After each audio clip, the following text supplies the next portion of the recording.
आणि वैदिकमुळे सर आम्हाला अजून एक दिसून आलं. आता आम्ही जे बॅगिंग करतोय, बॅगिंग यासाठी करतोय सर, मधमाशा एवढं प्रमाण जास्त आहे. फुलपाखरू पण आहे आणि एक चिमणी आहे. हा छोटी चिमणी काय करते, हा ती चिमणी काय करते सर, वरच्या फणीवर बसते.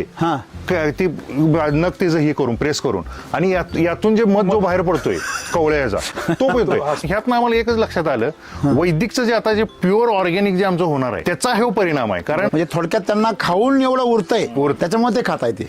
ते मध आम्ही पण खातोय. हा हे बरोबर. हे बघा एकदम घट्ट मध आहे.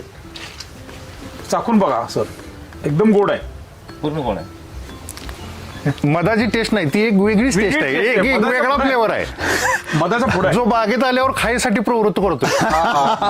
म्हणजे थोडक्यात आपण जे बघतोय की हे जे हनी ड्यू आहेत, हे हनी ड्यू काय आहे, त्याच्यामध्ये एक्सेस झालेली शुगर आहे. ते एक्सेस झालेली शुगर बाहेर येते. कशा करता? मधमाशांसाठी. हो, मधमाशांना आकर्षित करण्यासाठी. निसर्गाचं असं आहे की तो सगळ्या जीवांचं भरण पोषण करतो, आणि केमिकलचं असं आहे का तो कोणाचं पोषण नाही करत, सगळ्यांचा नाश करतो. फक्त तो काय करतो, कोंबडी कापून अंडी देतो. एकदम अंडी देतो पण कोंबडी कापून देतो. ही समस्या आहे. पण कापलेली कोंबडी कधी कळते, जेव्हा सगळे अंडी दिलेले संपले असतात का, तेव्हा आठवण येते कोंबडीची. कोंबडीची आठवण कधी येते आपल्याला, जेव्हा अंडी संपल्यावर. बरोबर. तसं आहे या जमिनी जोपर्यंत बॅलन्स आहे तोपर्यंत तुम्ही किती बी पिकं काढा केमिकलने, काही कळत नाही.